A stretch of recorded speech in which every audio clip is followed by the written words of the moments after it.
Yo, what's up sa lahat ng aking mga kababayan sa buong mundo at saka sa lahat ng mga nasa Pilipinas.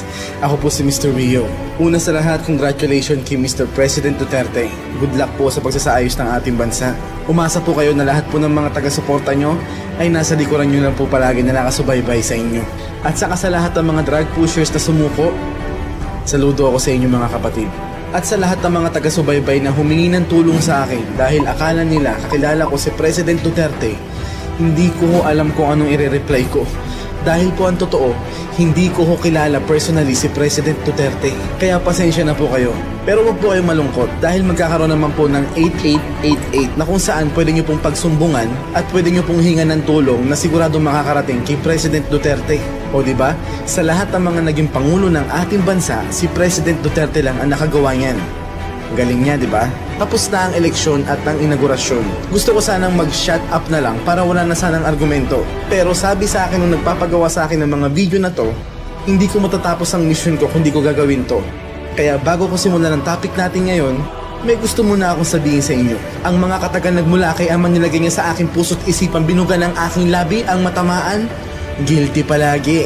Nung mga nakaraang araw, linggo o buwan, maraming tumututol na ibalik ang death penalty. Kahit natalamak na ang kriminalidad sa bansa dahil sa droga.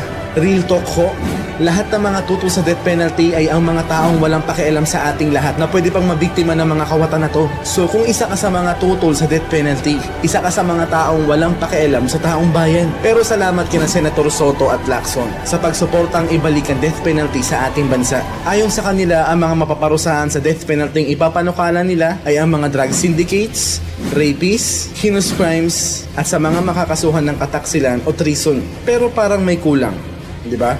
Pero balik muna tayo sa mga kontrabidang tutol na ibalik ang death penalty na may mga magkakaparehas na rason. They said it's against human rights. Hindi raw makatao.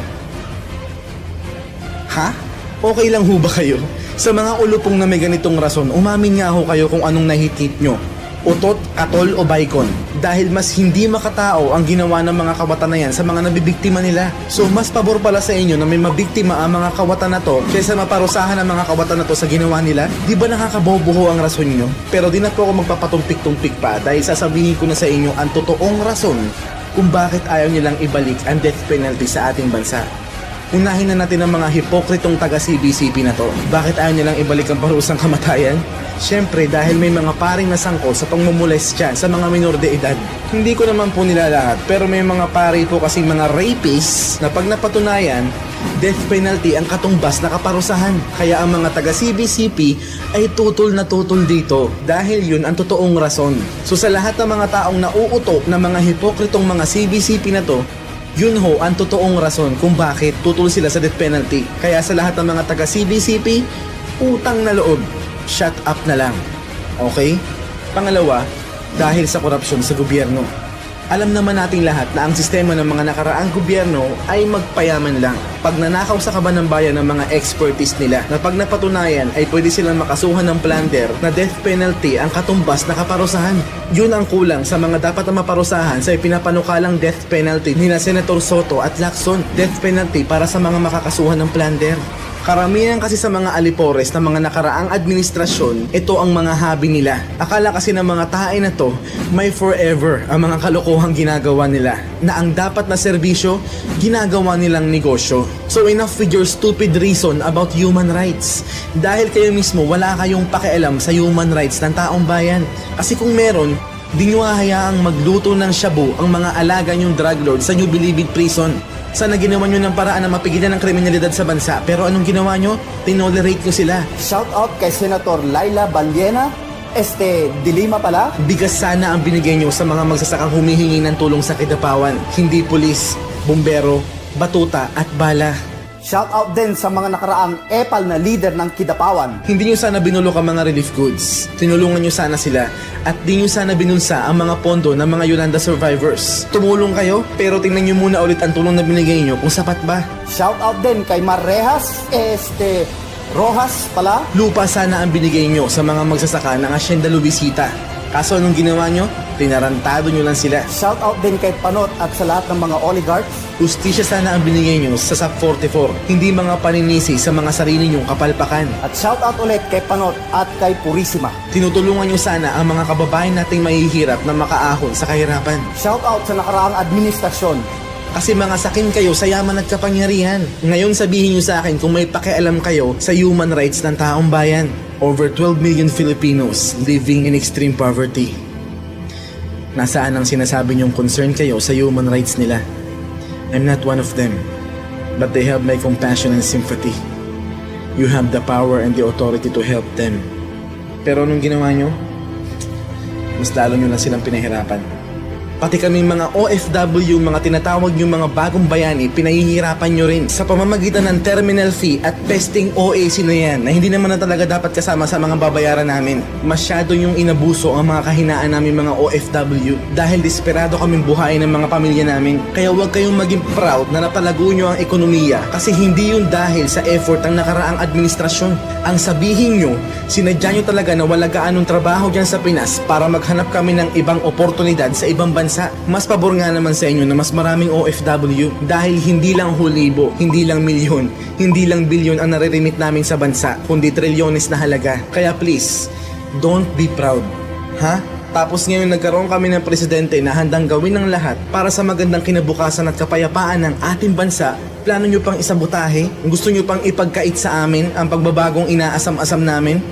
God and the people of God won't let that happen. Dahil tandaan nyo na ang Diyos at ang taong bayan ng kalaban nyo pag may nangyaring masama sa presidente namin. So para sa lahat ng mga solid Duterte supporters at mga anti-Duterte, magkaisa na po sana tayo at magtulungan. Siguro naman pagbabago ang gusto nating mangyari lahat. Ang kagustuhan ng Diyos Ama ang naganap dahil mahal niya tayo. Uulitin ko sa inyo muli na si President Duterte ang instrumento ng Diyos Ama para ayusin ang ating bansa. Kaya suportahan po sana natin siya at ipanalangin na sana nasa mabuti siyang kalagayan. Ganon din po si PNP Chief Bato de la Rosa at sa lahat po ng mga kaalyado nila at mga opisyal ng gobyerno na pagbabago din ang gustong mangyari. Sa lahat ng mga supporter ni President Duterte, congratulations ulit sa ating lahat dahil nagbunga lahat ng effort natin. Pero hindi ibig sabihin nun tapos na ang paglalakbay natin patungo sa pagbabagong inaasam-asam natin. We're just getting started. So hindi rin tayo titigil sa pagsuporta sa presidente natin. At yun din ang kalooban ng Diyos Ama. So please, wag po natin kalimutan palagi ang pinapasabi sa inyo ni Ama na everything you see is part of God's plan. So, ako po si Mr. Rio. Peace. Today, there are over 50 countries around the world which continue to use the death penalty. I will have to maybe convince Congress to create something like 30 criminal circuit courts to try drug cases only para mabilisan. And I will recommend to Congress the restoration of death penalty by hanging in public.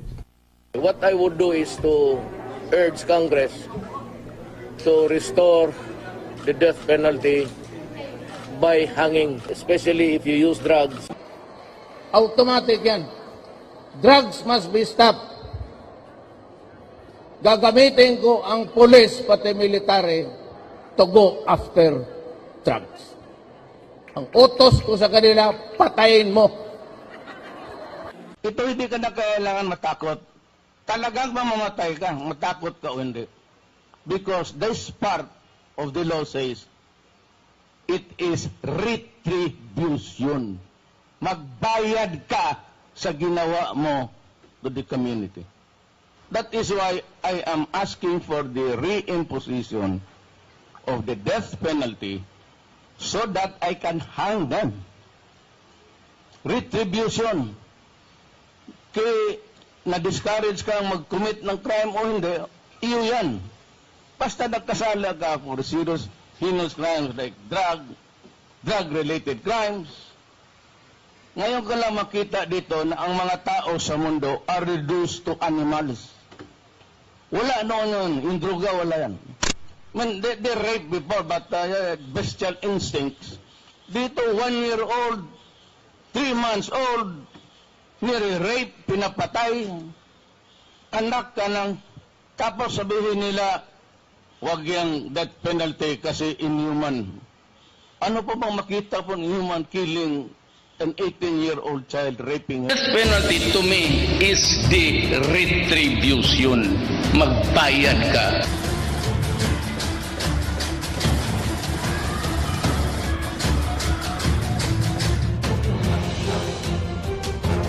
Death penalty.